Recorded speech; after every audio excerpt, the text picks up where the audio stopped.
And welcome back, folks, to the fun and jolly time that is being had at the southern edge of the globe, up in the high Antarctic mountain massifs, um, where a group of investigators, together with some more or less friendly folk, have just come out from um, putting everything to right and solving mankind's problems for at least the foreseeable 15 minutes.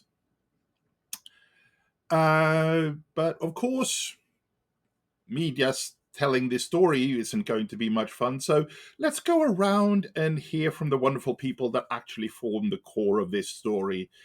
So, how's Valentina doing, Nathan? She is giving some of her companions a side eye while she tries to process the events of the last episode. I can see that. That would make sense. Um, how about Leonard? Well, as we said last time, Leonard's had better days. The good news is he's regained some sense of reality. The bad news is he's regained some sense of reality and has to kind of process what he did, regardless of how necessary he believed it to be. And speaking of somebody who has an absolutely supernatural grasp on reality, how's Big Suze?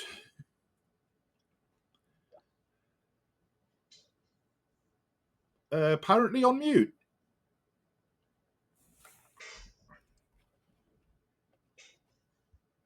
Or do we have that classic split?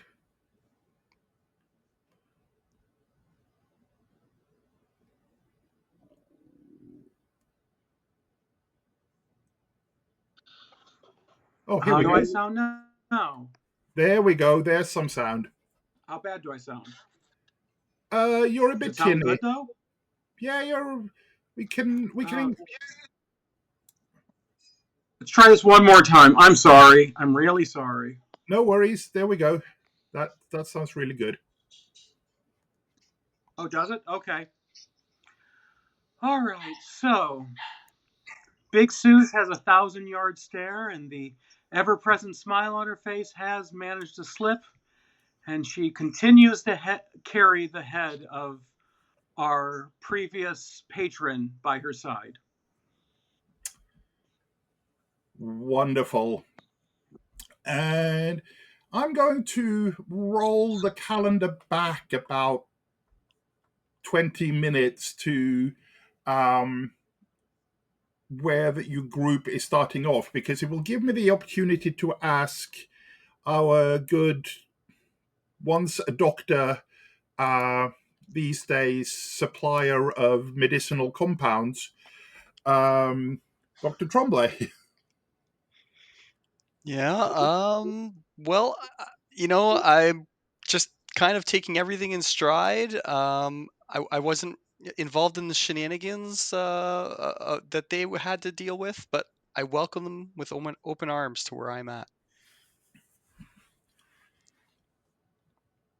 Indeed, and having taken care of Dr. Meyer and brought some circulation back to his rapidly bluing skin. There is a.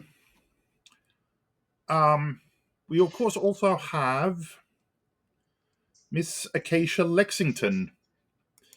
And she opens up once you sort of gathered together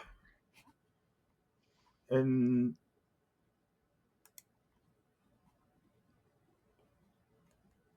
says,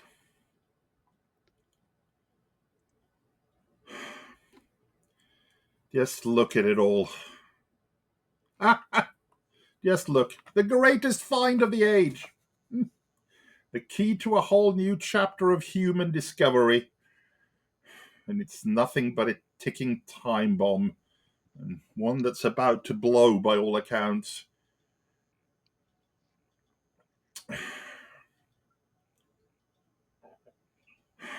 You know,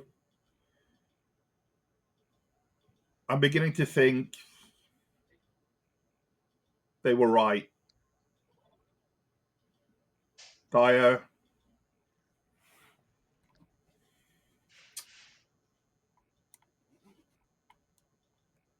all of his cohorts, we don't belong here. Mankind doesn't belong here. But what can we do? We can't simply walk away and pretend nothing happened. We have to do more. We need to make sure that no one ever comes back here again.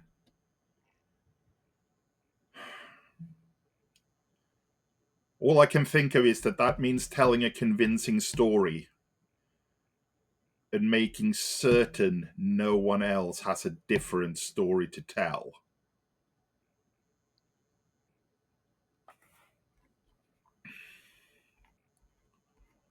I've still got the camera equipment. If we get back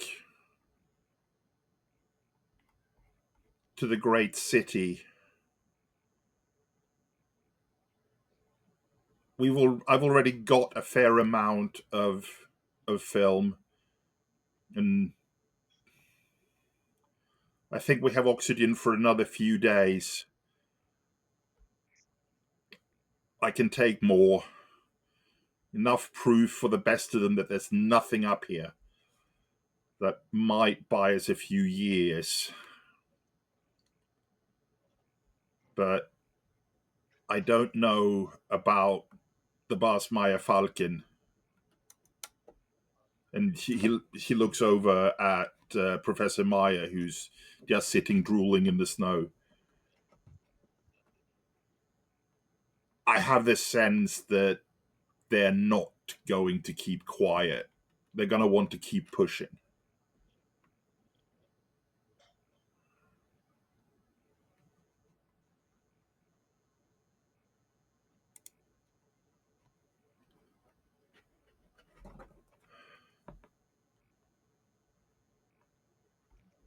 But unless anybody had, I'm out of ideas. She says.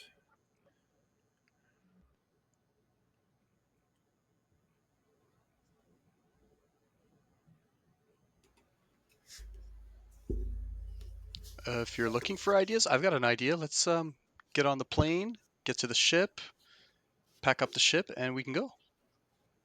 Pretty good idea, right?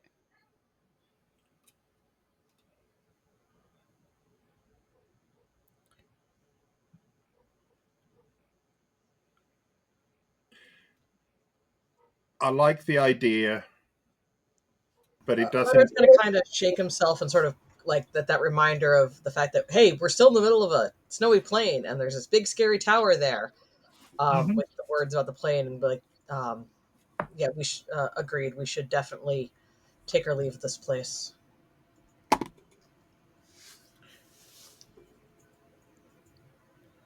mean, anyone that comes back is probably going to end up like the last expeditions anyway, right?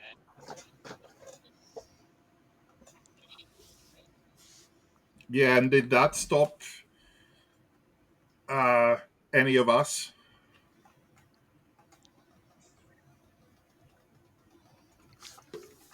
There seems to be no shortage of fools in the world, unfortunately.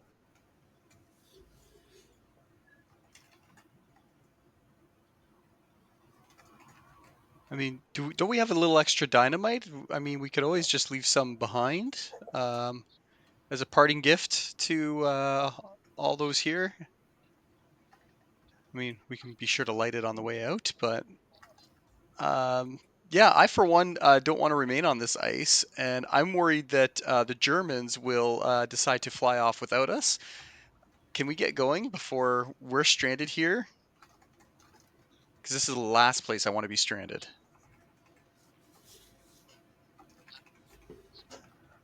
I agree. We should beef off with the Germans to make sure that we all leave as a group. I agree. Did one of the planes flew off last time as we approached the planes, correct? Yeah, this is basically like a 15-minute rewind Okay. before that happens. So it's roundabout now that you hear or you see on the horizon the bigger of the two planes having taken off and leaving the valley. Is that one of the German planes? That's no, that's one of your two. Oh, fantastic.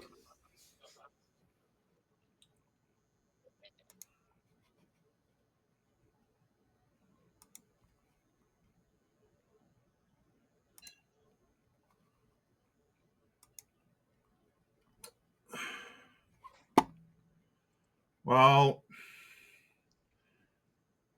let's just hope that whoever is in that plane left somebody behind capable of getting us out of here, says Acacia.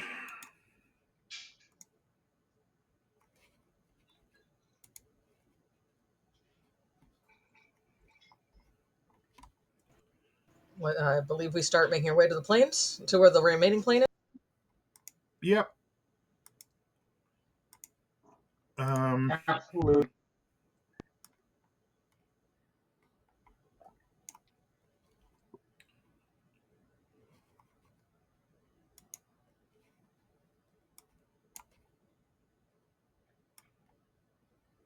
And over the next hour or so, you make your way down to the airfield of a sorts, where you see the missing or the tracks left by your Boeing 347 that took off. But you do still see Miss Lexington's Bell, They the took Fairchild. Tiny.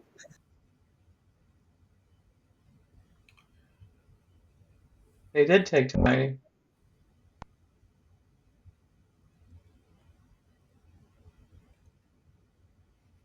Hope someone knows how to take care of them. Yeah, that's true. Tiny has been penguin napped.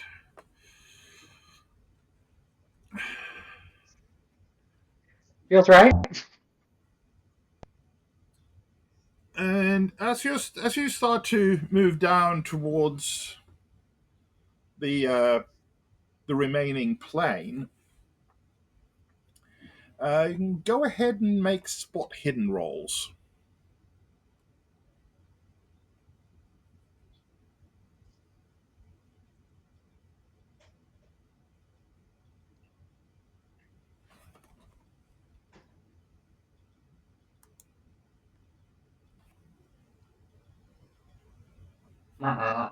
Fail.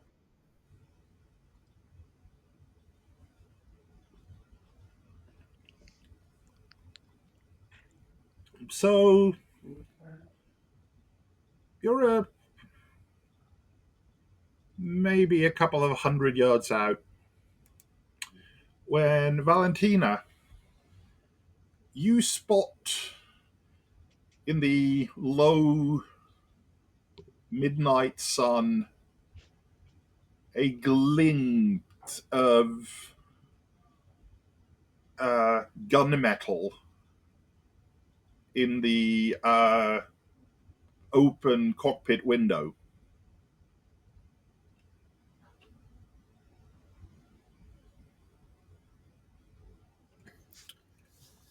She would yell for everybody to get down and start pushing people down in the snow. Get down before you get shot.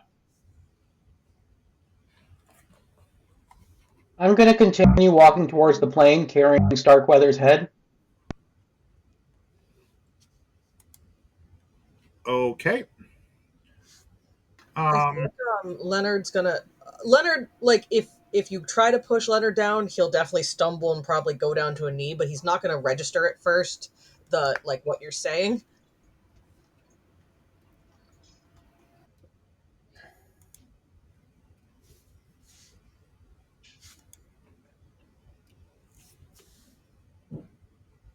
If that means he ends up getting hit as a result by the person with the gun, that is also perfectly valid. I'm just he's not. I think It'll be. He's not just. He's not fully. He's a little too in his head right now. I think So Valentina kind of panicked because we're still a couple hundred yards away, so we're a ways away. I don't know that they can hit us, but we'll see. yeah, there's definitely as you sort of move in various directions, um, there's the crack of a rifle, and there's a poof out in the snow, a little ways away in front of Big Sue's, and you see Halperin, or what was Halperin? Well, it looks he's you can tell even at this distance that he's got pretty bad frostbite. He's got bad a fresh scar, fresh face wound on the one cheek, and he shouts out, "Stop where you are! Faces! I need to see faces!" I continue. Aren't we I all? continue walking towards the plane, and now I'm holding up the head so that he can see both the faces. What was Yeah, that? because at the moment you've got your big Arctic parkas that are sort of Oh, we regained those. yeah. Okay, that was actually my question because Oh, grab,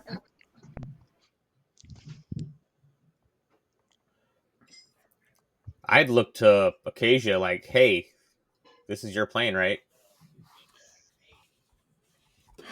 Yeah, uh,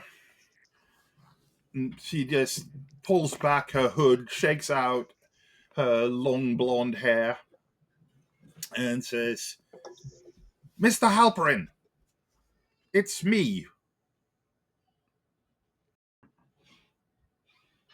Now, what's going on?"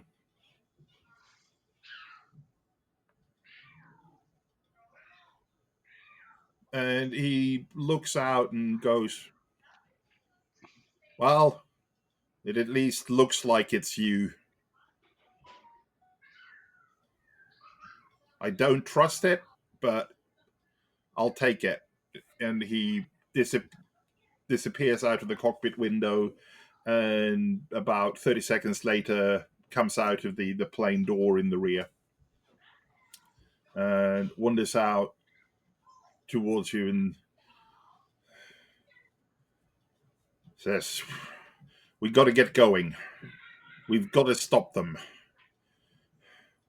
They stop they them. What are took they doing? they took over Bauman and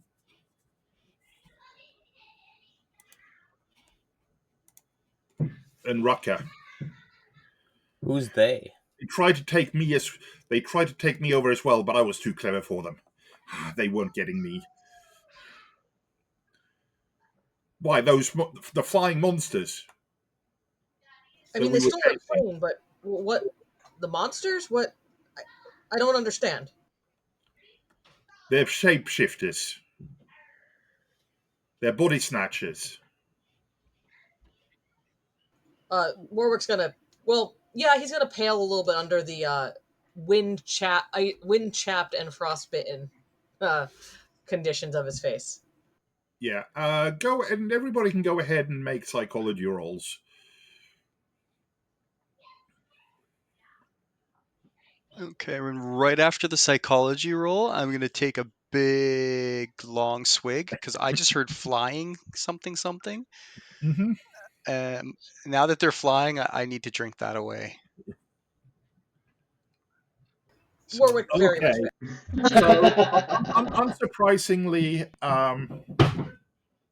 so part of the reason for the extra big swig is also the fact that Halperin is clearly well beyond the sanity horizon at this point. To say Welcome to the that team, buddy. he's acute paranoid is, yeah, that's putting it mildly. Is he the only pilot we have? I'm assuming. Apart from any of the four of or any of the six of you and Acacia, let's have a look and see what her pilot is like. She might okay. she might have a little bit.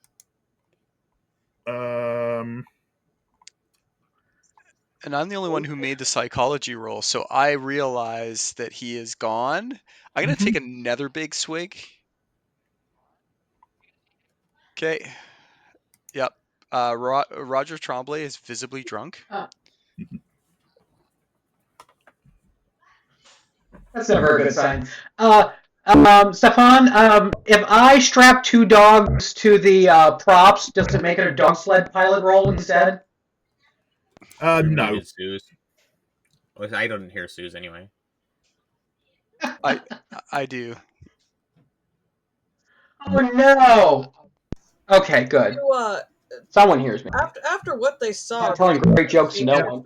isn't that shocking to Warwick. He's like, oh, like he's like, I don't. We were with them the whole time. I don't think they were, but they could be. So that's where his brain is.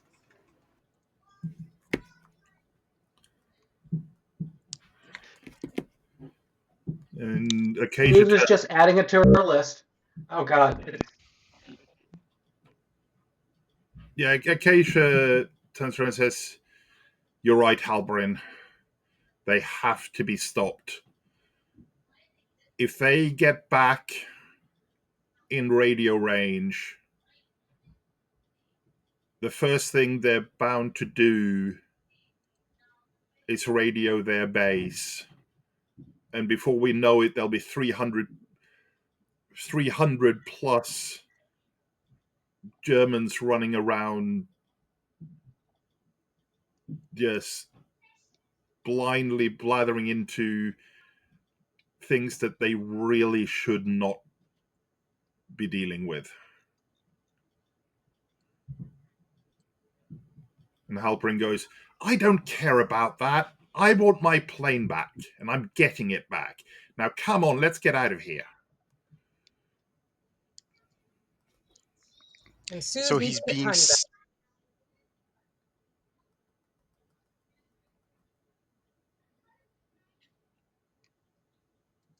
Are you doing something, Leonard?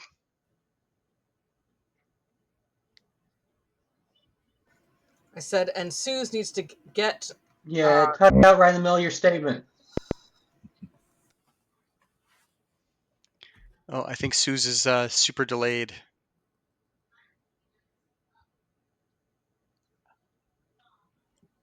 I'm not hearing all of what Leonard is saying for whatever reason. I stopped because you cut through in the middle of it. But no. I was saying that. Yeah, it must be wildly delayed. Great. See? I said that like 15 seconds ago, so... Yeah. I said Suze needs to get Tiny back.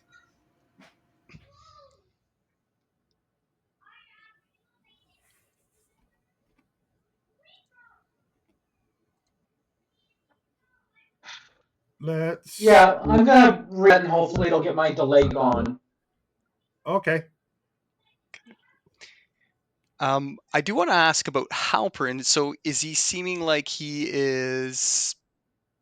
When he's declaring, it's time for us to fly out of here, did that seem like a very sane and I can handle this kind of moment? Or did that still seem a little rocky? Well, he certainly seemed very determined. He seems to be in a hyper state of control, almost in hyper control of himself. Perfect. All right. I'm going to agree with him. I'm going to be like, you're absolutely right. We should fly this plane back. We can make whatever plans we need to make about keeping Germans away or whatever it is we got to do, but let's do it at the camp because there is a tower of I don't know what because I didn't see it. Thank God. And you're talking about flying ones. I don't want to see that either. Let's get out of here.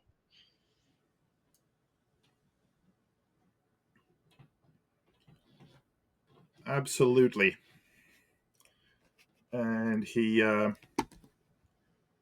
bundles everybody into the smaller Fairchild. But since Tiny isn't with you, there's basically enough space for everybody. It's the Fairchild is a 10-seater. So yeah, the Fairchild is a 10-seater aircraft with the cabin in the main portion, but the cockpit is raised like sort of a half level above the cabin at the front. So you bundle Dr. Maya into the plane, and it's pretty much as soon as Miss Lexington closes the door at the back, you hear the engine sputter into life, and Halperin wastes no time in starting a takeoff roll to get up into the air. As you get into the air and you look back towards the ominous blue glaring light at the top of that strange pyramid,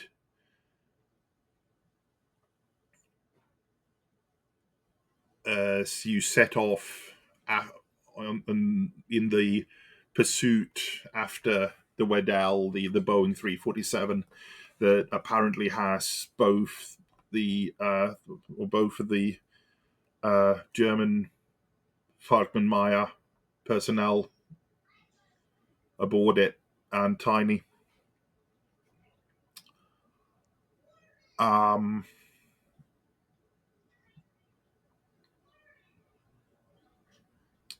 And Acacia turns to you and says,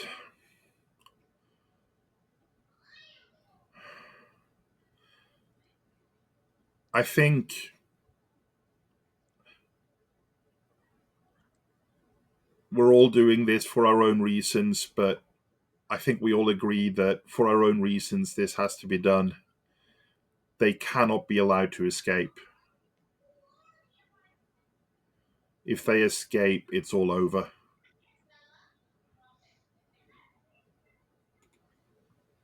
Are we talking about the shapeshifters or the Germans? We are in agreement. Well, the Germans, all the shapeshifters, if we can believe Halperin. I mean, who knows?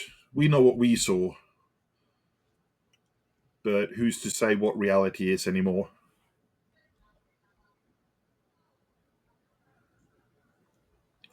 And you spend a while starting to make your way down the slopes from the high mountain valley, leaving behind the storm that's imprisoning the great god in being held by the machine. At least if you believe Leonard.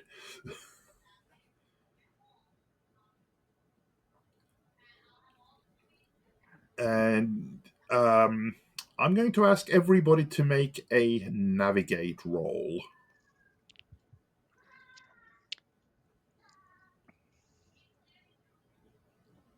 Have that one.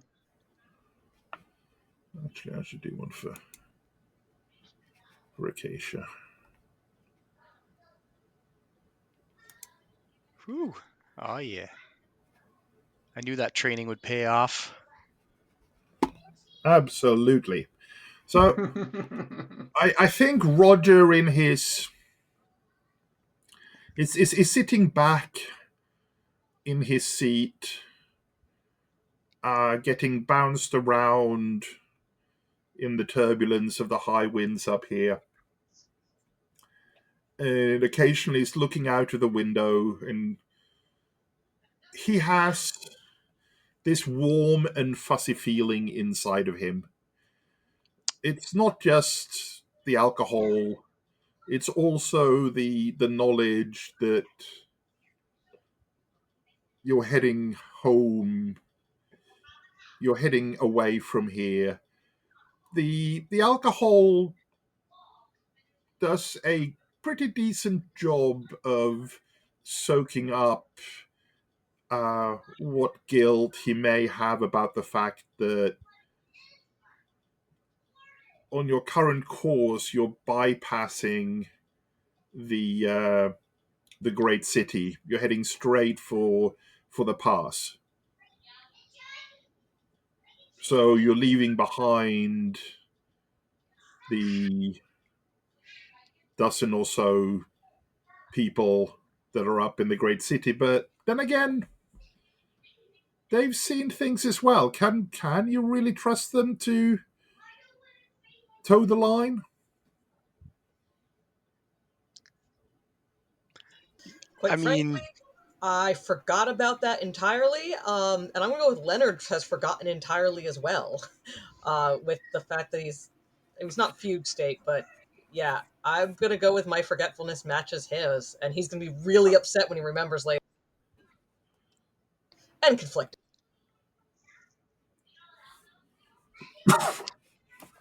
Susan's fully aware and unconflicted. good to know. I mean, I'm gonna feel bad, but maybe tomorrow when I sober up. Right now, nope. Feeling pretty good, pretty toasty, and very focused and driven, just like our Halprin, the pilot, to fly away from here. Valentina's definitely going to feel guilty when she figures out that we just left all those people there. But she's quietly loading her gun and the flare gun and is trying to figure out how she's going to get out of here with some sort of conscience still available to her.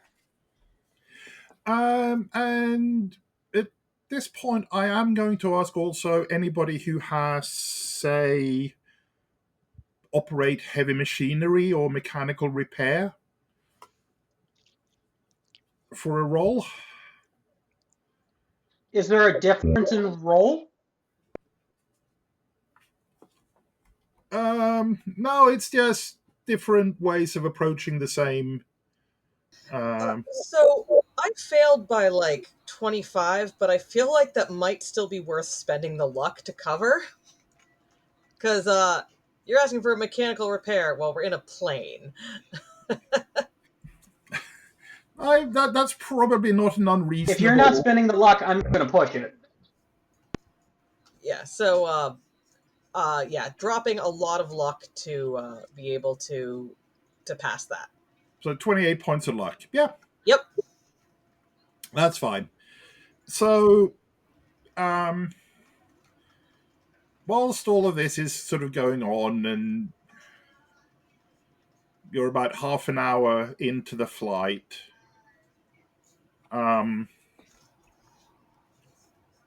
Leonard is contemplating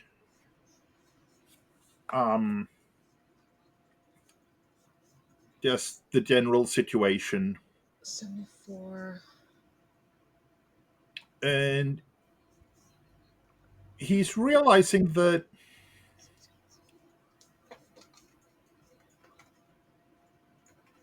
everybody took off from, or the last time that these planes refueled was down at Lake's Camp before you get. Is this the problem I was wondering about when we detoured? And I mentioned my concern about this detour? Is this about to happen? Not in the way you're probably imagining, but you're sort of running the sums in your head and finger and thumb estimating with the load and so forth. And the reality is that this Fairchild is a lot more fuel efficient than the Boeings are. As far as, at least as far as available range goes. It doesn't hold as much fuel, but it's kind of the this Fairchild is kind of the Toyota Prius to the Chevy Suburban of the Boeing.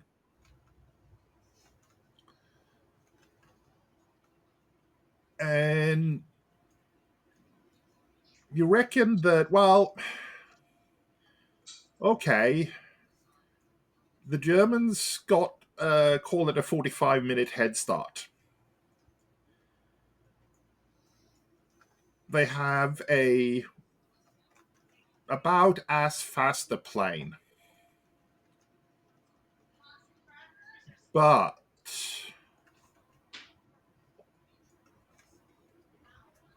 you outrange them.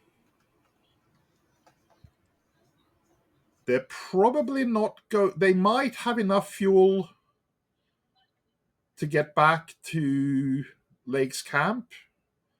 They might have enough fuel to get a bit further than Lake's Camp. Probably not much more than that. You've got enough, you reckon that in here you've got enough range that you could conceivably get all the way or most of the way down to the ship on the Antarctic coast if you go absolutely dead straight. And you might not have the fuel. But last you knew, there was fuel at Lake's Camp. And you also recall that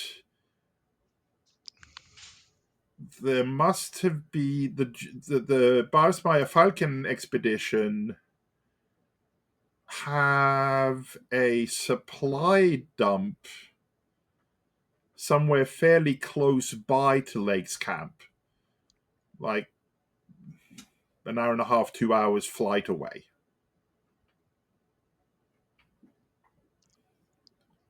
If that. Just because of the turnaround time when they were getting the radios in and out. That information will be passed on in a way that will make sense, hopefully, to the pilot and to Lexington, which would be. I'm hand waving a little bit because I'm not sure how to form the words right. Here is navigational and fuel info. Well, that's good news in as much as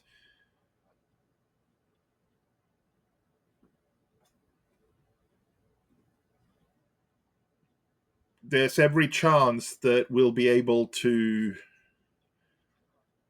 find where they put down, because they're going to have to put down, assuming that they're going for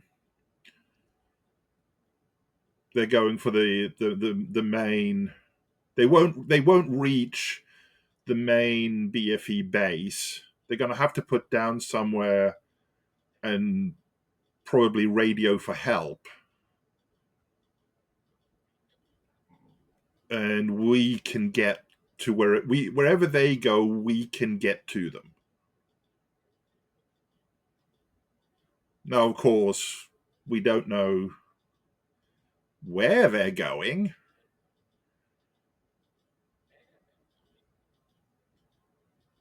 But we can hopefully guess well enough that we can catch them whilst they're busy doing whatever. I mean, presumably they're heading back to Lake's camp, because that's where the fuel is. And that's where the radio is.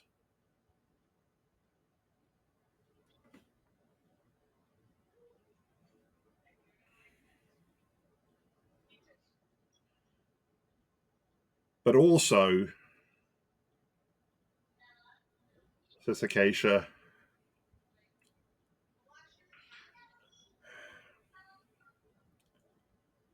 I think I have to ask you, or I need to go and ask Halperin, if he can at least drop me off at the great city so that I can go and get a few more days worth of film to try to get the evidence we need to persuade the world that there really isn't anything worth coming to see up here.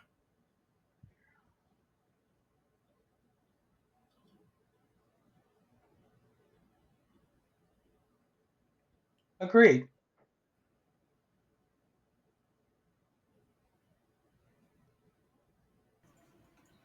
You want to stay down here longer, and We when can we barely definitely have drop you off fuel to Acacia. do it to make this to get everyone out safely?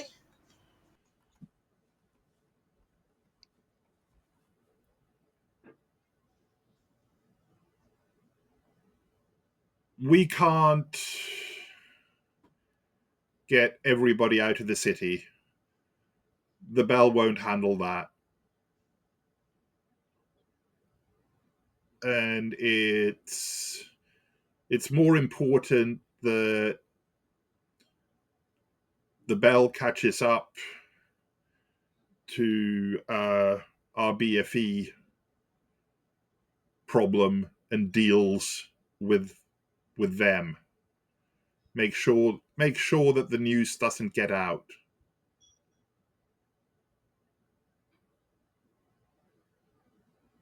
I'm not. I think I serve our course better by taking the film maker's role and hope that in the 3 days or so of oxygen that we'll have left, that somebody makes it back in something that's big enough to get us out, to get me and Dr. Moore and the rest of the team up in the great city back down off the plateau.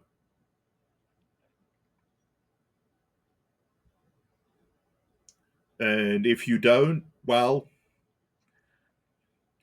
she says with a wry smile, maybe that's just part of the problem solved.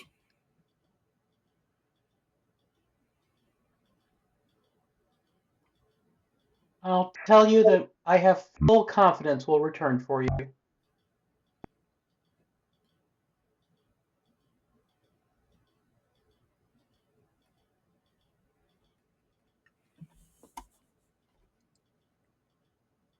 And with that, she goes up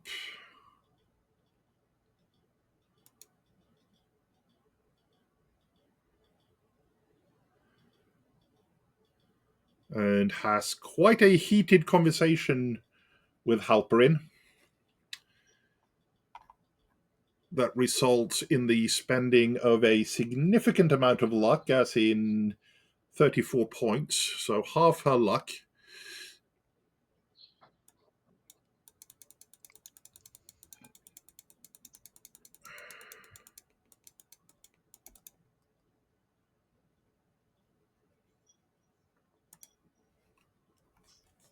And the result is that the plane, you can feel it deviate course slightly as it starts to head off more towards the great city.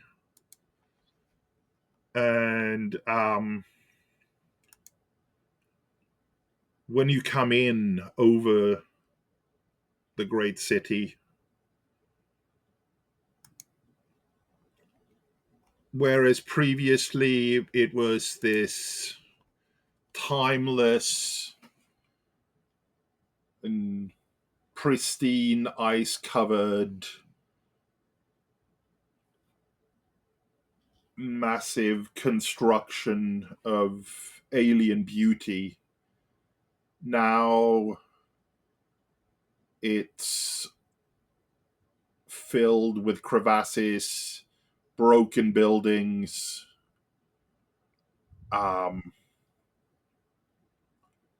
It's quite clear that the earthquake that you felt up in the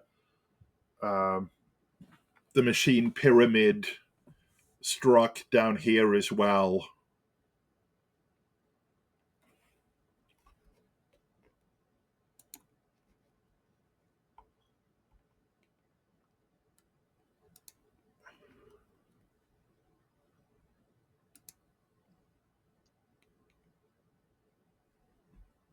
And Halperin manages to bring the plane in and come into land. As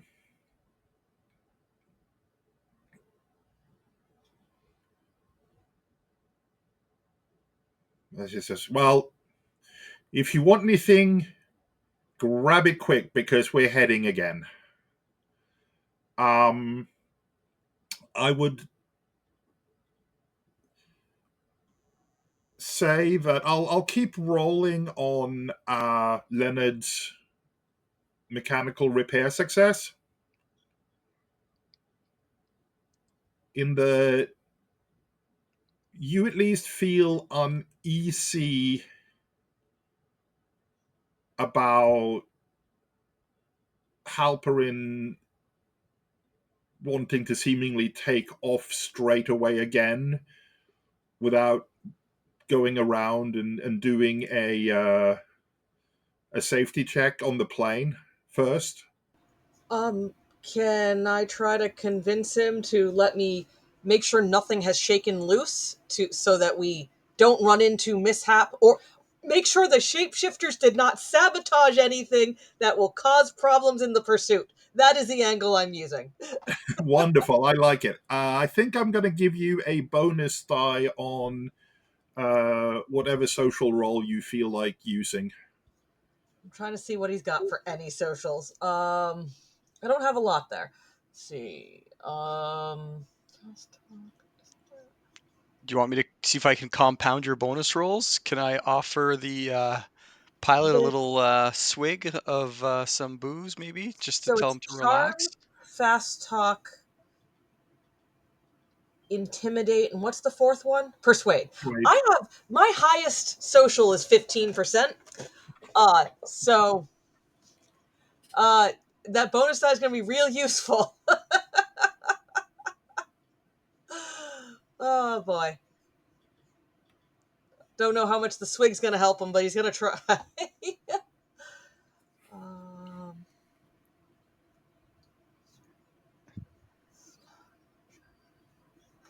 I feel like persuade's probably the best one because it's not so much a charm, and he's not trying to slip one by. He's genuinely like, no, genuinely, we should make sure nothing's going to. We don't want the wings to fall off. So,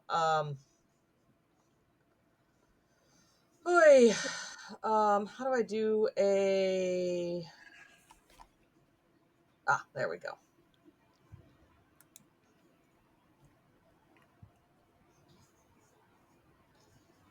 Okay, that did not roll with a bonus die, even though it was supposed to. I'll just roll a d10 again Yep, for the... yep, sure. one in 10. That's even worse. So 38 to a 15.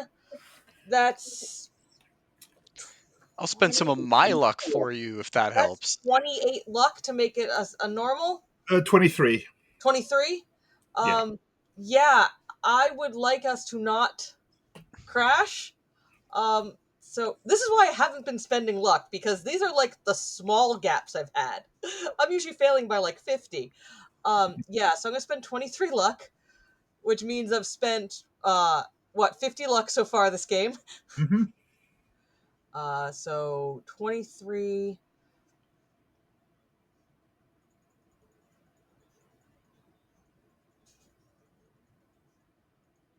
Okay, I've marked the luck down. And yeah, Leonard is, and he is going in on the mechanical talk. You know, he's going the angle of like, hey, you know, I don't trust they didn't do something to this ship or to this plane, and with the weather, and we don't want anything to go wrong to keep us from catching them. So let's, you know, make sure everything's locked down tight. Absolutely. And to be fair to Halperin, uh, he's completely cuckoo, but he's also a very good pilot. And deep down, even he knows that you have to do the safety walk around. It's so ingrained that, um, and especially when you mention the shapeshifters, he goes, "Oh, crikey, I hadn't thought of that." Well, but fortunately, nothing happened on the flight down here. But yeah, I need to go and make sure that it's all well and good. Um, so he's going to go and do that now. Of course, in the meanwhile, as he's heading up and around, uh, there's various people have obviously heard the plane coming in. So you're basically met at the end of the what passes for the runway by a welcoming committee of Dr. Moore and the rest of the scientific and team staff up here. So basically, the full group of 10 as they are now.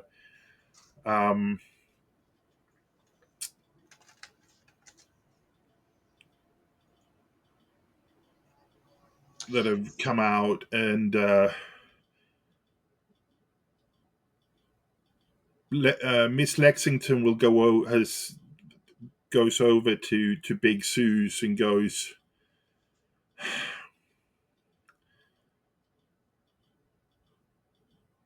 I know we never really saw eye to eye, me and him, but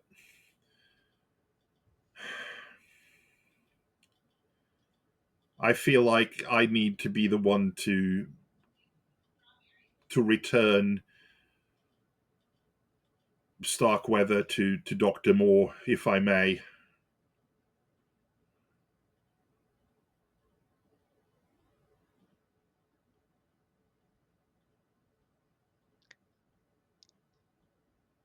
I think Sue's tried to say a whole bunch of stuff. I saw I see your lips moving, but I heard nothing.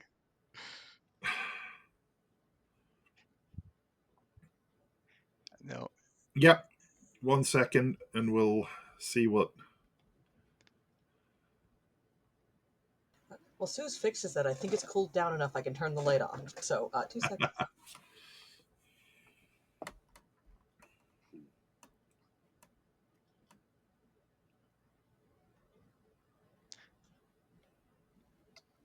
Can you hear me? We can hear you. Okay, well, I had switched my phone because I was having all those lag issues previously, but seeing as we're still having issues, I might as well switch back to the computer. Okay, I hold up the head in front of me and jam it into her chest. She's a little bit taken aback, but also the fact that it's Big Sue's doing it, so she ends up taking like a step and a half back just with the sheer force of a full jam from Big Sue's. But she recovers her composure and exits the plane and heads over to Dr. Moore, and you can see that they share a few words, and you see Dr. Moore's shoulders just slump as he takes the bowl with the head and just turns and walks back towards the tent encampment.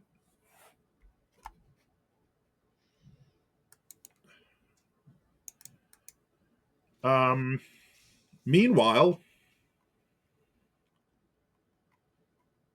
there's a bit of a ruckus as Dr. Moore gets towards the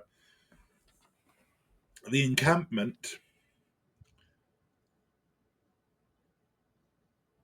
and you see a form come running out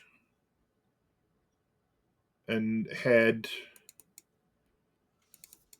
north up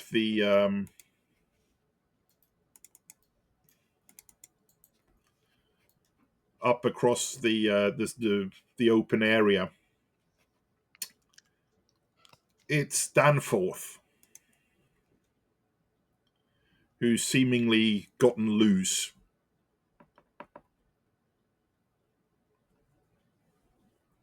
He's a group of about 4 people from the camp are giving chase. I don't know if any of you 4 are wanting to join in that chase, or if you're more concerned about staying here with the plane and making sure that Talbrin doesn't take off without you, or something else. I'm still here to stop the Germans. I'm slightly confused. I think I missed something about what was happening.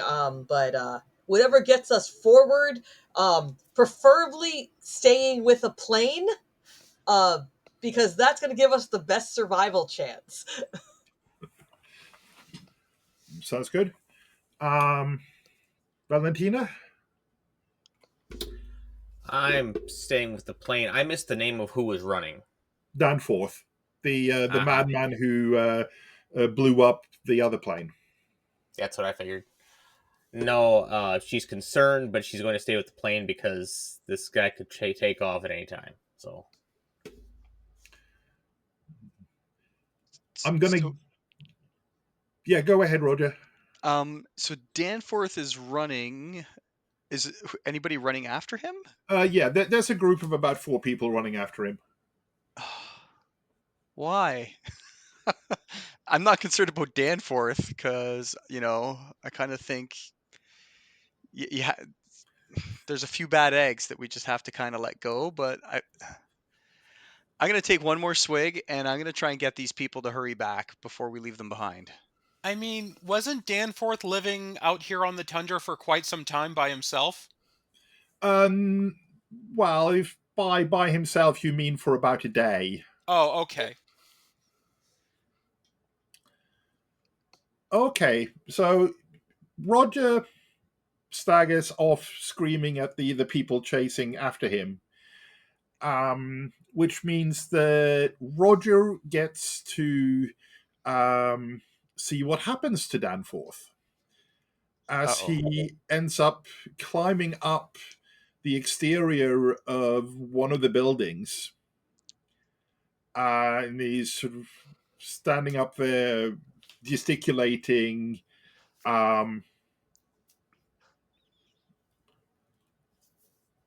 and yeah, Acacia is coming with as well, talking about something, and he's clearly just out of his mind, and he's doing that whole balancing on one leg over a precipice kind of thing. When all of a sudden you see this big blob of a tentacle thing come up and just snatch Danforth out of the air to an almighty scream. I'd say Valentina, Leonard, and Big Suze can get a listen roll. So this thing Do we came out of the want crevice, to or listen? Yeah.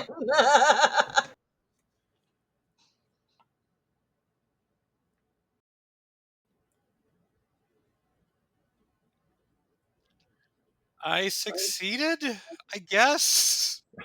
So, Only I succeeded. yep. So this means that as the dying scream and final rending and tearing of flesh and slurp is heard and seen by Roger and Acacia, but also heard by Big Suze, who then turns around and sees something out of the corner of the eye. So Roger and Suze, I think, owe me sanity rolls at this point. That sounds right. Is today the same day as yesterday, as last session? Today is the same day as the last session, yes. Okay, that was a fail. that was a fail? Okay, so that's a D8. Okay, I think we're at probably going to hit insanity, Haha. indefinite insanity today. Yeah, that'll do it. So, will that is that going to be enough to take you down to indefinite, or are we just doing an int roll? Yeah, between that and the 11 points that I've lost in what is considered one day is enough, because I started at like 51. Yep, that would do it. So we're just going to go straight into a D10 bout. I will roll that D10 for you. Or I guess you did. 6. So 6 rounds, 6 whatever. 6. Well, no, let's see. Okay, go ahead and give me a D10 again.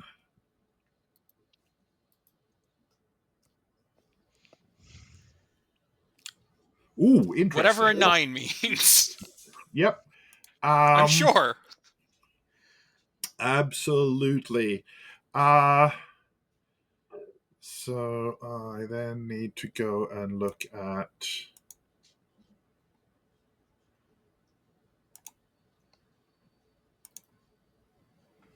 this and find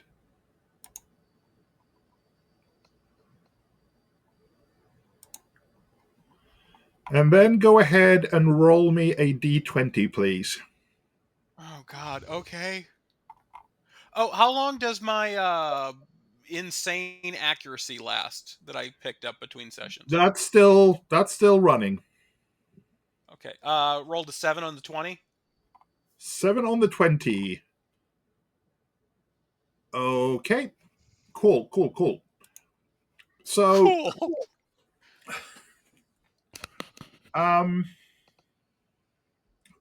as Acacia is unslinging her rifle and just unloading the entire magazine essentially into the building.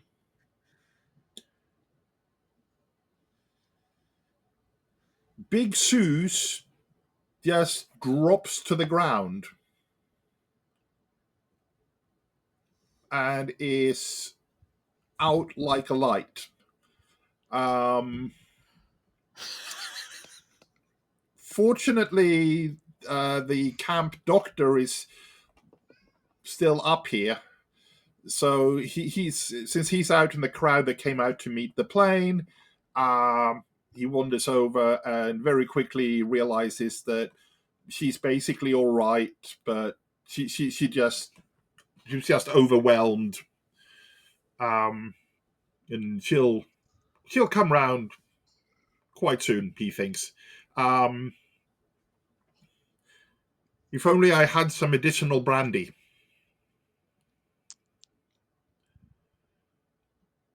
That's why I need to be there. I mean, if you check her pocket, she has some Malort on her or something else equally horrible. Something to the aroma of which is guaranteed to wake the dead. And she comes to quite reasonably quickly, but not before we have yet more chaos occurring. So Leonard and Valentina, you're busy unloading various supply boxes from the plane, because part of Leonard's thought here is, yes, you've got the range, but if you don't know where you're looking necessarily, then the less you have in the plane, the more range you'll have, the bigger chance you'll have of coming out of this the other side. And besides, if you go down to Lake's camp and send up one of the third Boeing up here, then you can either leave equipment here or bring it back down with the final rescue. That's all well and good.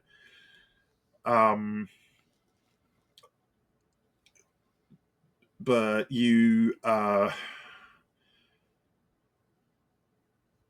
realize that in all of this, Dr. Meyer hasn't moved from where he's sitting in basically seat 1A in the plane, so the front leftmost seat in the passenger compartment. And since he falls under the concept at the moment pretty much of dead weight, I imagine that you go to help him get out. When you do that,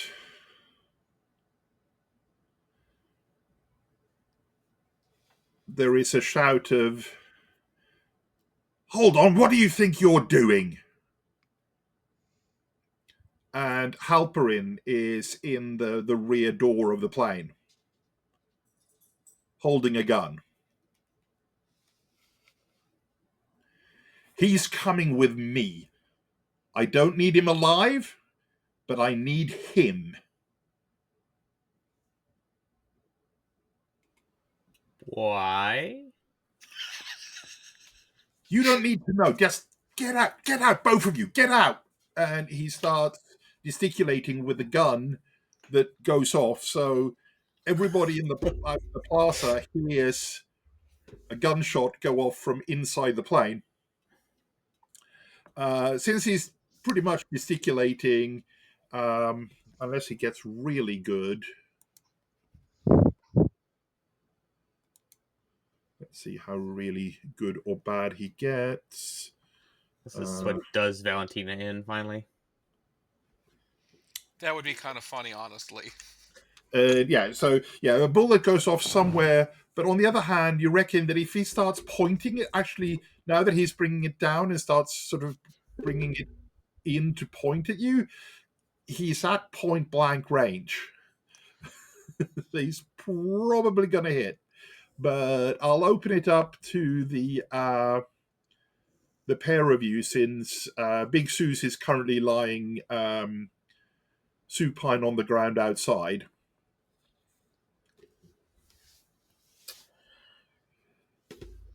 Valentina puts her hands up and is going to. Well, we're at the front of the plane. Yeah. Is the only door in the back? There's nothing up by the pilots, right? That's not. There's no way out up there, correct? Other than crawling out through the cockpit windows. Okay. Yeah, she's gonna put her hands up and just try to slide around him. Like I want no part of this. Yeah, I'll just get out of the way. Absolutely. And I would say go ahead and make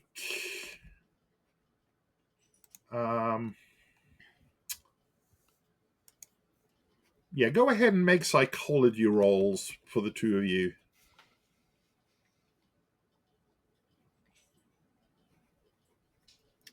Regular success. Am I the second one in the plane, or is it Roger? Yes, yeah, it's Leonard.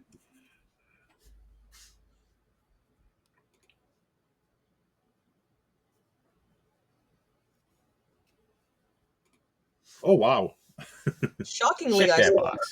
I succeeded. So you're as Valentina starts to edge around, because we all know that she's the super dexterous person in the group. You're both immediately aware that there's something about Halperin's look, something about the way that he's just moved inside the door, that makes you realize that the second that you're outside the aircraft, he's going to take off.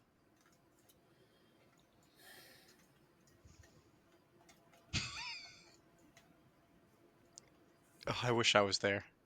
Same. All right. So the situation is Halperin's about. He doesn't want us. He thinks we're going to remove the person that he says he needs with him, dead or alive. Mm-hmm. And we were in the middle of unloading the plane. Yeah. All right. So, Mr. Has No Socials is going to try to be like, who is the guy that, which there's been so many people. I got distracted. We know one guy just got eaten by something. Who is it that he needs us to leave on the plane? Dr. Maya, so the BFE lead, the guy who's way too into all of this anyway. Yes. Leonard's gonna, similar to Valentina, the hands up's like, the doctor is not my concern.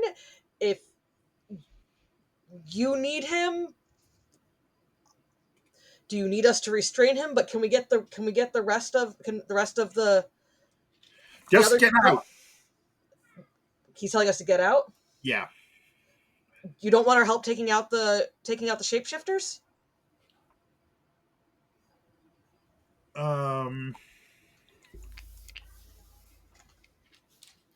That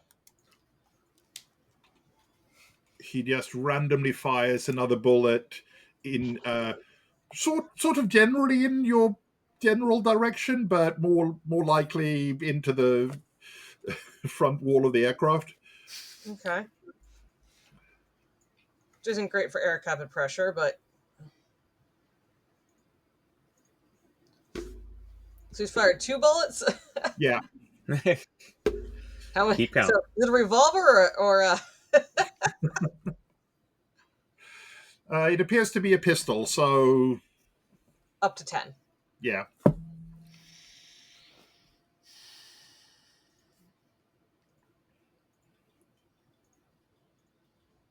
Okay, so he wants us off, and he's waving a gun at us about it. Yep. If possible, as Valentina's going around him, if he is keeping the gun trained more on Leonard since they're the one not they're having a Mhm. conversation. If I can get in his blind spot, I may try to strike him to try to knock him out, but we'll see how this goes. I'd say give it a go. Would you like stealth, or you just want me to whack him? I think we can just go for a straightforward fighting brawl combat maneuver. All right. I will reach into my satchel and pull out something that I think I can hit them with and see what happens. We'll Hit figure him out with what your that is camera. later. It'd be funny and poetic. Oh, I hope not. I hope not. That's fair. Let's see here. I think I've got fighting brawler somewhere.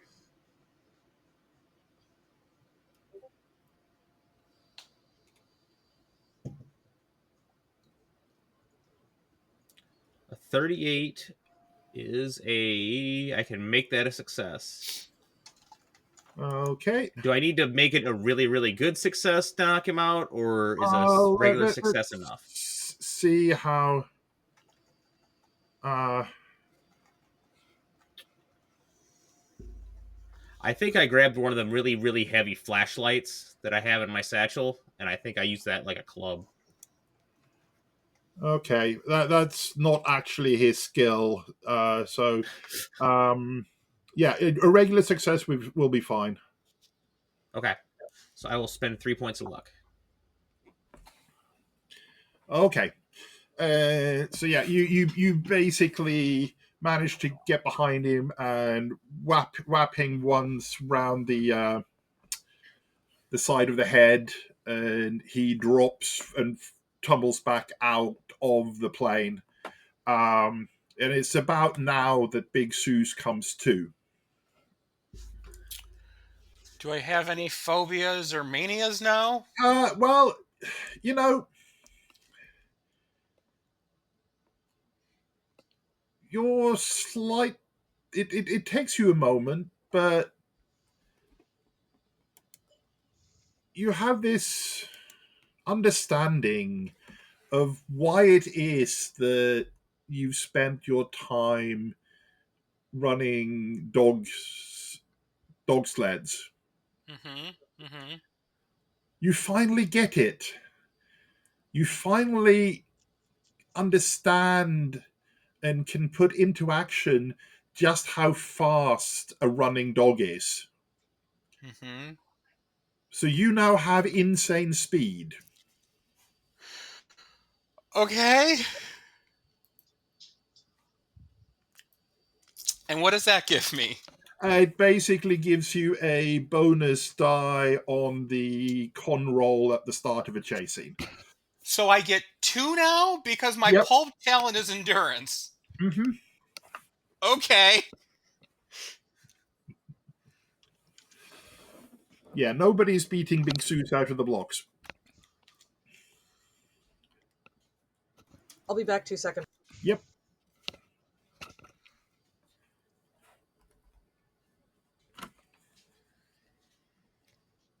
And I just need to quickly.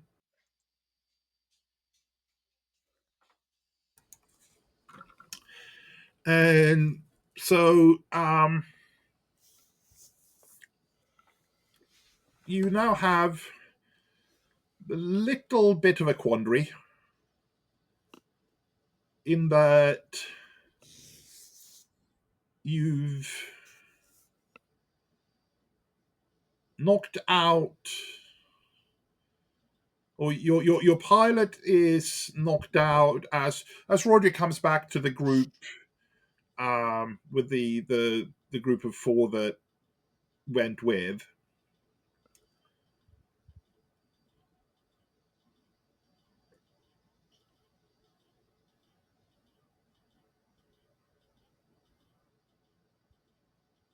And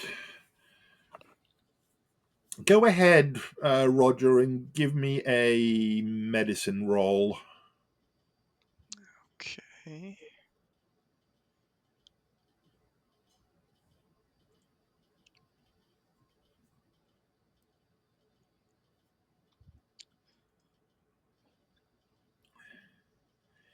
Yeah, I mean, he's still out.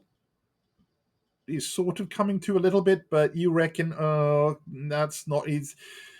He's gonna be concussed when he comes to.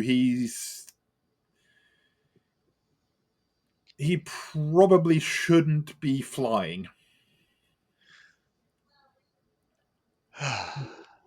Okay. Well, we have a problem, ladies and gentlemen. We need someone to fly the plane. Normally, I would recommend Big Sue's, but is she awake yet? Yeah, she's back up. I am awake, but I don't know how to fly a plane. Oh, okay, wrong person, wrong person. Yeah, we've got a like I'm tired of these shenanigans. I'm like gonna start pointing everybody, get on the plane. Let's all get on the plane. Let's get this thing going, and we're gonna draw straws on who's gonna fly this, as far as I'm concerned. I mean, I'm at a point that I would totally use Cthulhu Mythos to try to fly the plane. Well, you can What? use Cthulhu Mythos to try to teleport us as well. But, Well, that was a statement to come back into. We might not have a pilot anymore, Warwick. Yeah, What is I your was. flight skill? Wait, he's killed? No, what is your flight skill? What is Oh, your what is my ability to flight skill? pilot a plane? No, I fix planes. I don't use them. I mean, yeah, unless I can use like operate heavy machinery at like disadvantage or something wild. Yeah. No, he does not have the pilot skills. He fixes the planes. so there was a dozen other people up at this camp, right? Yeah. Do any of them have flying experience? So fortunately, there are two. One is Miss Lexington herself, but she's due to stay on and get the film footage. But you do also have your third line pilot in your group, because they flew the second Boeing up here, the one that got blown up.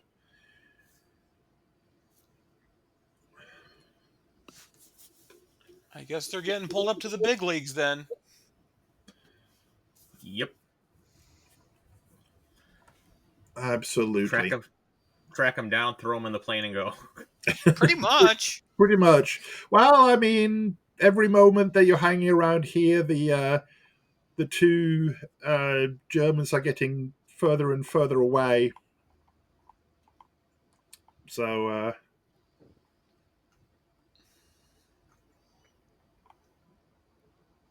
And then we're going to have to explain things to this pilot.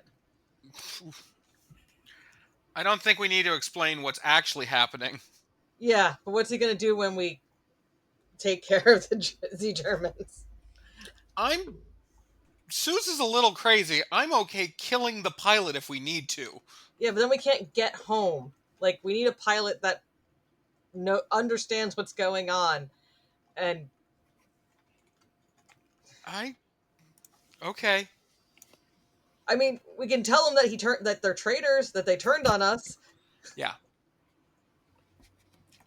Because yeah, you can tell him just enough that he understands that he gets it. I mean, they ran in off fact steal in our plane. They beat up they, Halprin. they run off in your plane, and they didn't stop to pick anybody up from down here. So that makes them pretty bad people in just about anybody's book. Yeah. They traumatize Halprin. He doesn't know who to trust now. He's freaking out, attacking people because they attacked him.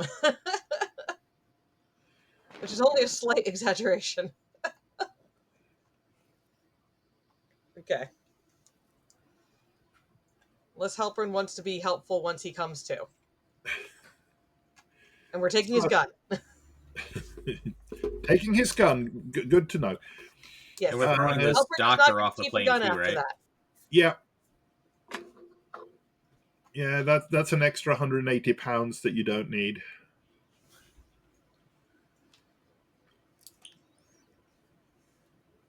And yeah, you basically make people understand that you have to get going, but that you'll come back in once you've taken care of the escaped Germans and brought so you can get the plane back so that you can return up here and have space to put everybody who's here on a plane to bring them back down to Lakes Camp. And after all, Lexington's staying up there with them, so clearly we're coming back. Yeah. Of course we're Clearly. coming back. There's no reason we wouldn't come back. None. And so with a brand new pilot, well, not a brand new pilot, but yeah, brand new to the scenario in best Agatha Christie fashion, introducing of characters at the very last minute that nobody's ever heard or seen of before. The fact that you're at 24,000 feet up in the Antarctic massifs, no big problem.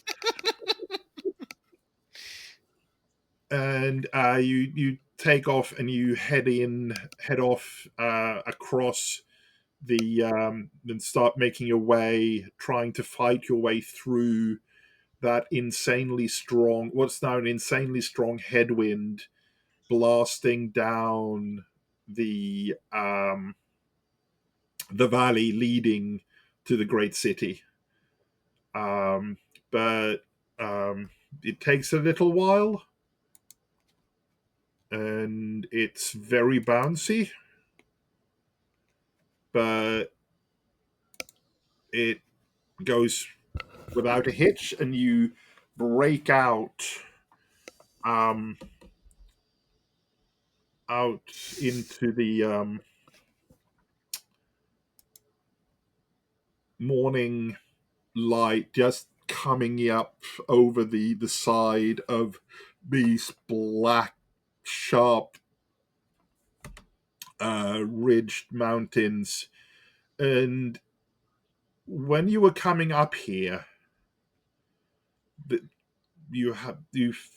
those mountains were dark and foreboding, and with the regular square-shaped outcroppings.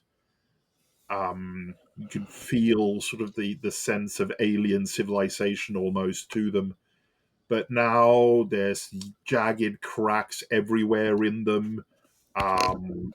The multiple square outcroppings have gone tumbling down the hillside. Yeah, it's not good. Bless you. And where do you want to go? You have a plane, you have a pilot, you're in the air. You've managed to you're making your way down the slope into regular breathable atmosphere again. So after a while, you don't have to keep sucking on those pipe stems with with the odorized oxygen. Thank you, Starkweather. And things sort of, for a little while, come back to normal, but What do you think, Warwick? Do we go to Lakes Camp or do we go to the cache?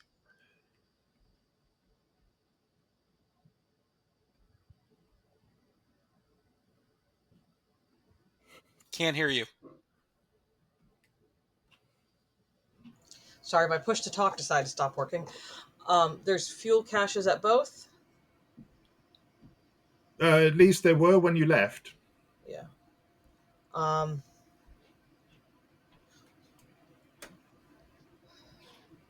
And to be fair, Lakes Camp, I mean, you don't know where the BFE cache is, but if it is anywhere roughly where you imagine it to be, then Lakes Camp is sort of on the way from where you are now. to that area. I'm just trying.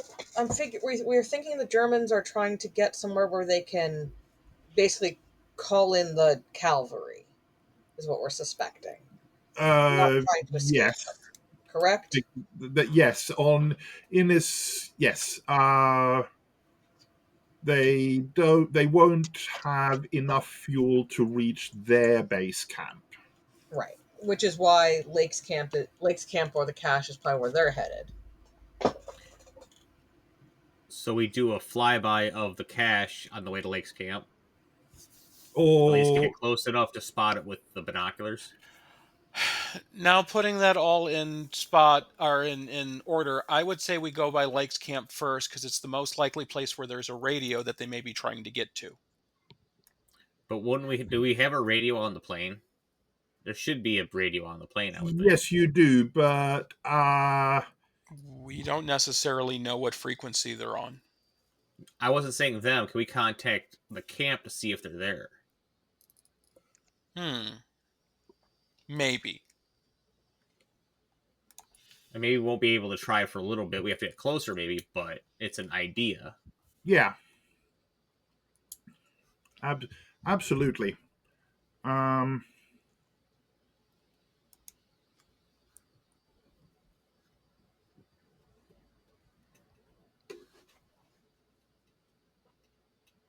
So this is approximately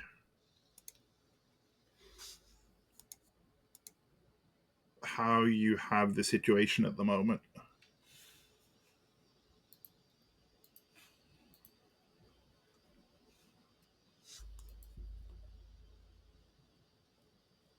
And last you knew, the main BFE camp was out on the Weddell Sea. So hence sort of the other end of Antarctica, essentially. Yeah, so they're obviously not going there then. So At least not first. yeah, they need fuel.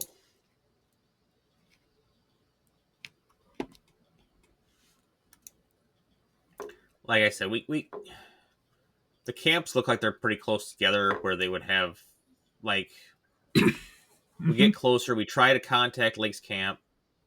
If they're there, maybe we could tell them to apprehend them, that they've killed people and abandoned us, and that they don't get back up. I mean, that's why I'm saying that the cache might be the better, or at least stopping by there. Or doing a drive-by, I should say. Flyby. Yeah.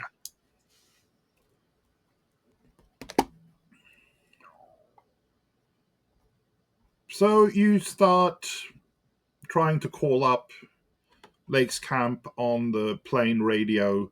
Once you make it out of the interference zone of the main mountain massif,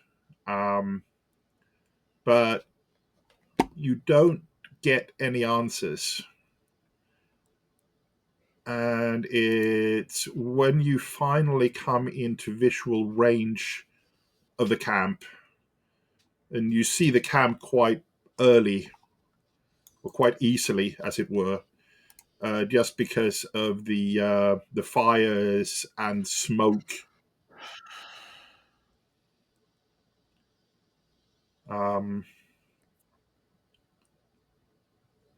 It appears as though, amongst other things, what happened, or it appears as though, just like with the Lexington camp when you first got to Antarctica, part of what happened here is that the fuel store is seemingly caught fire and spread, or something like that. It's you can tell that your best guess as you start to fly over it is probably that the earthquakes were felt even this far out, and that earthquake ended up breaching the fuel store, and when that went up, pretty much everything started going up. I don't think Valentina would jump to earthquake. She'd probably jump to sabotage as much as there has been on this trip. Yeah, that's where I We, went to. Yep. Oh well, that works too. Yeah. as bad as this sounds, do we see people run around down there at all, or Yeah, you do see some people out and about, particularly when at least somebody will hear your engine, so they'll come out to see what that's We all need to about. keep moving. that's yeah? I'm just gonna say that with the We need to binoculars, I keep moving. guess with the binoculars, I'm guessing I don't see the plane that we're chasing. Correct. Not So only that, but um, you have a quick word with your pilot, and he says, "Yeah, I wouldn't want to try and. I could land down there, but that surface doesn't look particularly flat to me." We need to keep I moving. we need to go to that fuel cache that's not that far away, see if they're there, get the fuel if it is. And I don't know if we after that we go to the sea, try to get as far as we can. Because now we might not have a radio depending on how far that spread at the lake camp.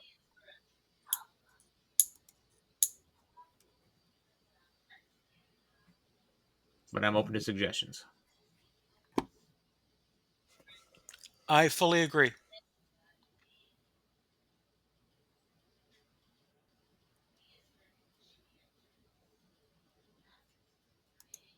Let's keep going. Okay. So heading to the cache.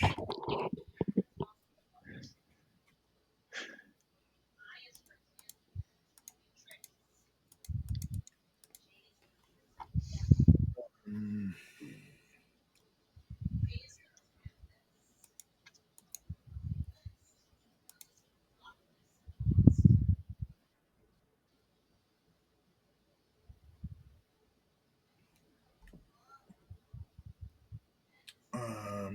So I would suggest that everybody gets to make navigate rolls.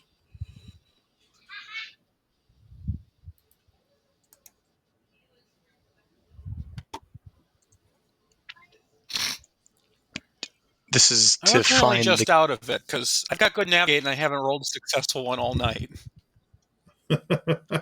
Sure.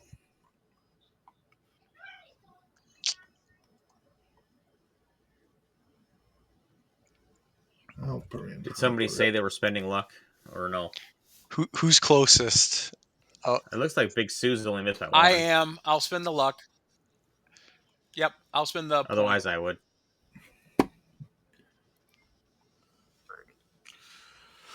So I succeeded. Wonderful.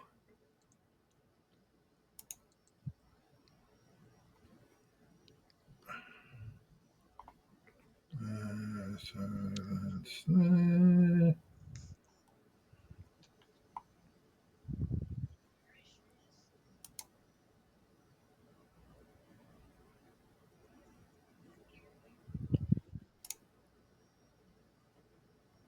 did I not? So, with a successful navigate, you basically just happen to remember the approximate direction that the Basmaya Falcon planes came in from when the times that they arrived, having visited their supply cache in the meanwhile when they came in. So you basically have a direction that's close enough. So I'm going to ask you all to make a spot hidden.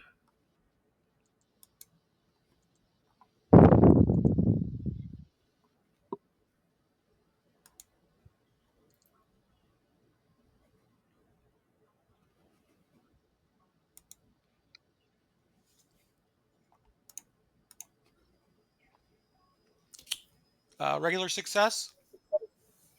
Good job, Roger. Almost a fumble. That's the Not first quite. time I've succeeded at a spot hidden roll because there was not a green dot beside that. Wild. So, yeah,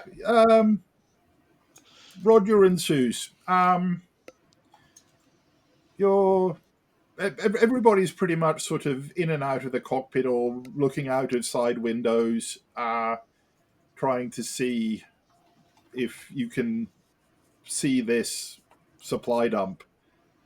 You don't see a supply dump, but what you do see is a Boeing 346 down on the ice sheet up ahead, seemingly intact, but also seemingly it looks like, at least coming up on it from behind, um, from the tracks in the snow, it looks very much as though they got fuel starved and basically managed to just glide it down onto the ice. Does it look like the one we've been It, chasing? it, it's the one that you're looking for. You But recognize there's it. we don't Land see there. any fuel. Okay, I guess. They ran. It Now, sounds like they ran out of gas and then coasted in for Mm-hmm. a crash landing. yeah, you think if given the variables that you have, you're probably somewhere, you would reckon, in a, call it, probably no more than about 20 miles from where you think the cache would be, or where it's most likely to be. Do we Um, keep going to the cache? on Tremblay's extreme success, are they able to see like tracks leaving the plane? Yes. Basically, in continuation, in direction of travel. So we keep going. We're going the right way. Yeah. Mm-hmm. And I'm going to have everybody make an idea roll, so an intelligence check.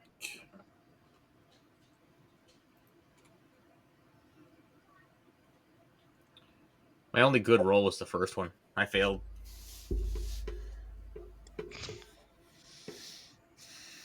Do I need a hard? Nope, you're good. Okay. Um, Nope. it, it's at least one of you making it is enough that between you, I'll I can give you the option, as it were, of you're probably going to come up on the cache real soon now. If they're between you and the cache or at the cache, they'll hear you if you overfly it.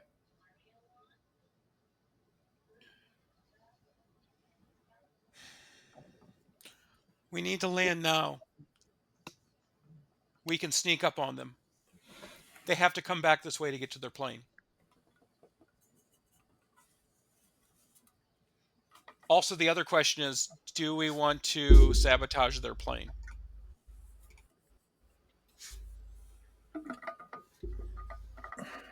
I like that idea. Cool. I'm all for it. As bad as it sounds, if we only have one plane between the two of us, then we at least have a better chance of controlling them.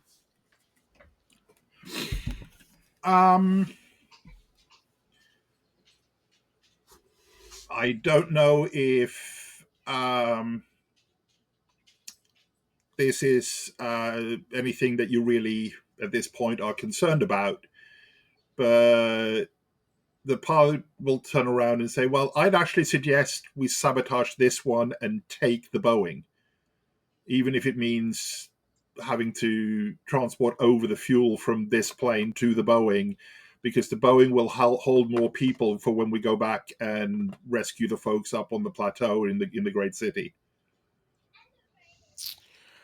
I mean, as long as he doesn't make a psychology check on me, I fully agree with him. He doesn't do psychology checks.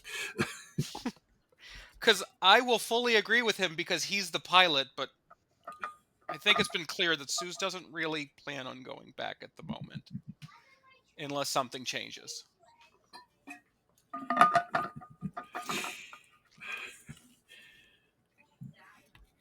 Oh, nobody would blame her. So yeah, you circle around a little bit and you come back and you basically land pretty much next door to the Boeing, and you figure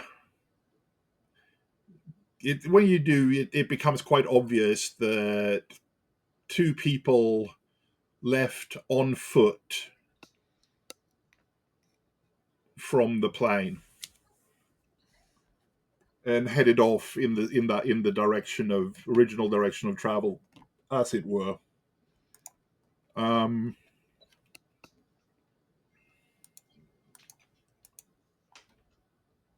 as you're circling and coming down,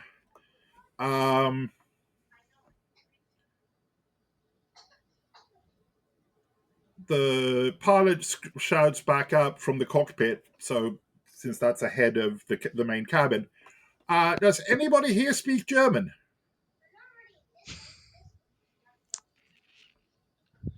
9. We? No?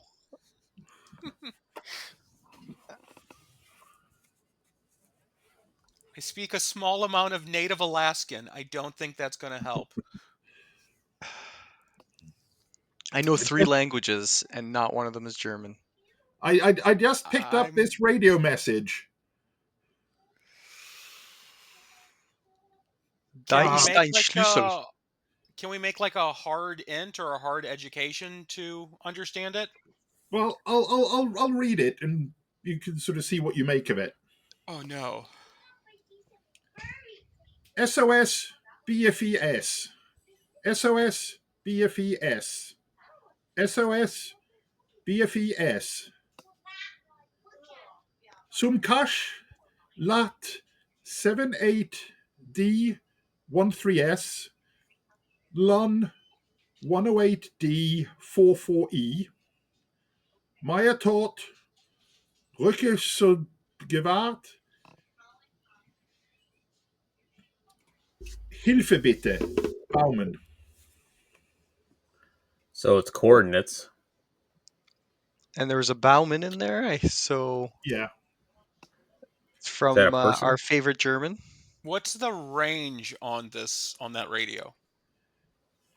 Well, it's more to do with what radio is doing the transmission. What radio is doing the transmission? That's a good question. So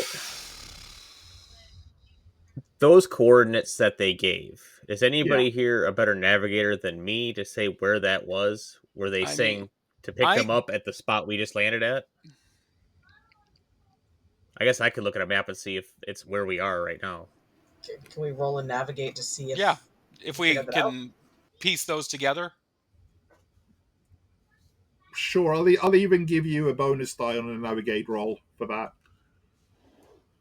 All right, who's rolling it? Oh, not me. Then. I should probably, because I have the highest navigate on the group. You can tell me no, but... No, please do. There you go. 33, so if you need a hard, I can spend 3 points of luck.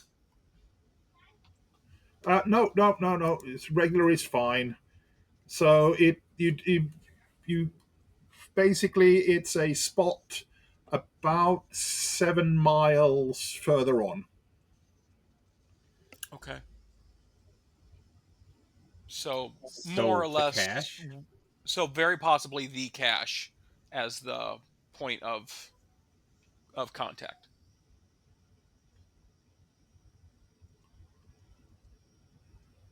Are we still flying, and do we want to just fly to And those coordinates? you are. This is as you're sort of coming down to coming to land at the Boeing, but I mean you're still say 5 minutes away from landing. So,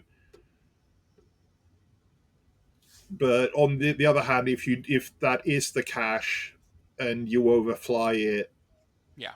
you probably do negate any kind of stealth, Hmm. or and you probably negate a fair factor of surprise. Let's put it that way. Yeah. They could also end up turning around and getting back to the plane with stuff before we're able to stop them, as opposed to us landing next to the plane and being able to have them have to pass us.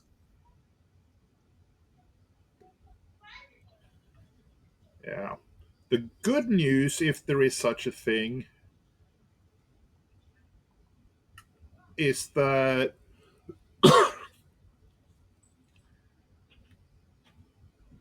you didn't hear a response, and it might be a repeat message, of course, but you might be, as it were, quite close on the heels of uh, your quarry.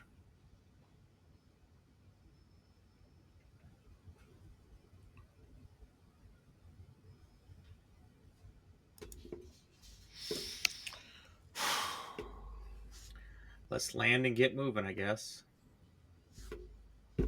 Leonard, you had the highest mechanic skill up amongst all of us. Do you want to sabotage their plane I can So in probably a not remove a obvious piece. fashion? I probably remove a piece or two they need. it looks like we're actually sabotaging this plane, and our pilot's going to stay with their plane. Oh, is I, that what I it is? Okay, can sorry. probably hold. That's I that's probably what can remove a piece or two that is needed, and then hold on to it until we want to put it Mm-hmm. back. I'm That sounds also good. going to suggest to Leonard that they destroy our radio. How about we take the radio and put it in the other plane? I I feel like guess. that's a resource. I guess. There's a lot of finite resources getting burned in this down here in the Antarctic. That Yes, there are.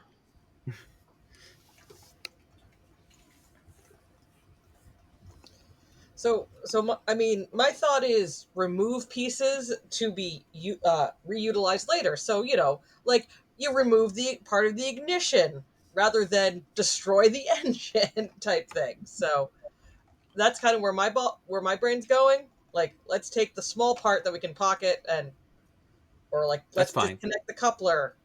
You know, I'll help the pilot grab the radio off of the one you're sabotaging and put it in the other plane. Yeah, I'll ask for a repair roll of some kind from Leonard, just to see if it if it's removed in a replaceable manner, as it were.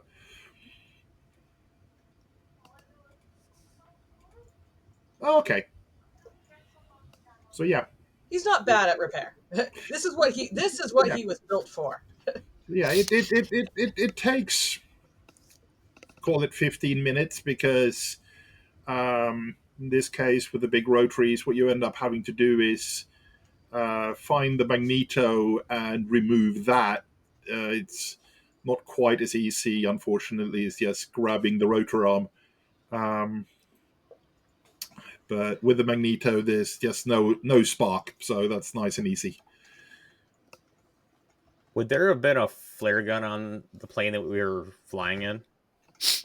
Uh, you could have kept.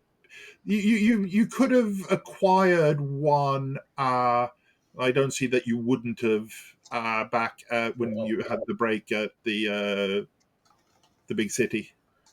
Well, I have one, but I was Yeah, looking for more of cartridges.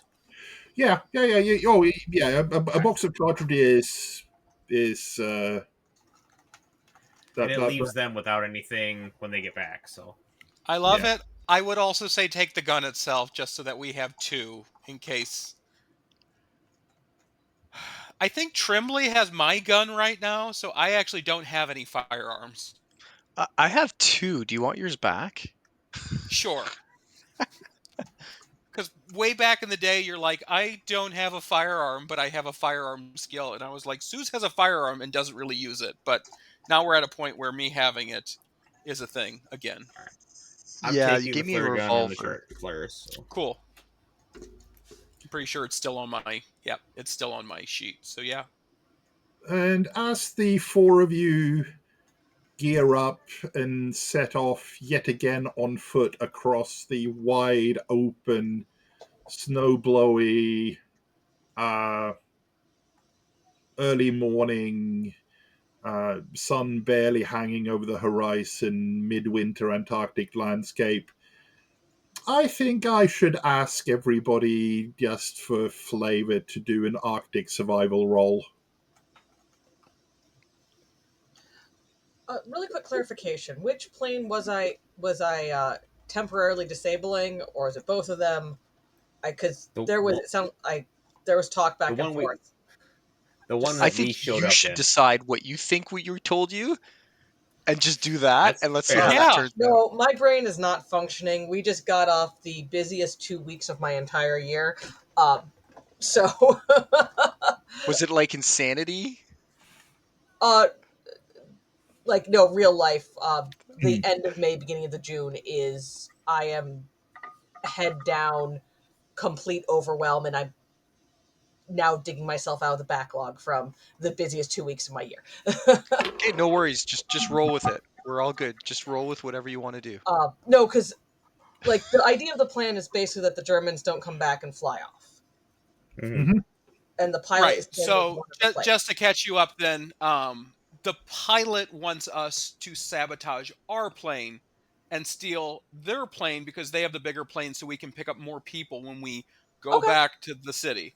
yeah, that is, and he's Also, staying with that the big plane. survival Arctic, I rolled a crit success. All right, I, so I hope that carries me. and our pilot is staying with the big plane, Mm-hmm. basically, just in case they beat us back. And all right, Yeah. Correct. sounds Well, great. and also the big plane currently doesn't have fuel, so he can work on transferring the fuel from the Siphon Bell. and move over. Yeah, Yeah. siphoning isn't. Yeah, okay. And I've got the pieces just in case we need to use the little plane. Excellent, good. I just wanted to track which plane was disabled, and I'm going to make that roll. Um,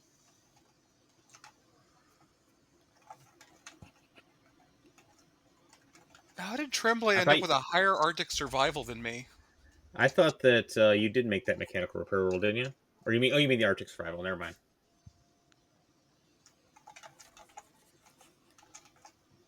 I'm from Canada. That is true. That is true. Woo! So I think with a crit and an extreme, you can handle the fact that you do get a little bit delayed as Roger and Valentina um, end up crunching through ice and you know you catch them just in time before Tremblay goes tripping off down into a crevasse that opens up underneath him, that sort of thing. But after a while, after a few hours, you do see the outline of something in through the snow haze of the morning, and you can't help but think that you found the BFE cache that you're looking for. Certainly, it's where the footprints of the two people are heading for. And I think we'll close out there for tonight. And all that remains is for me to yet again thank my wonderful players that have somehow managed to survive this far and still have things to do, it seems. So we'll see you all next time. Good night.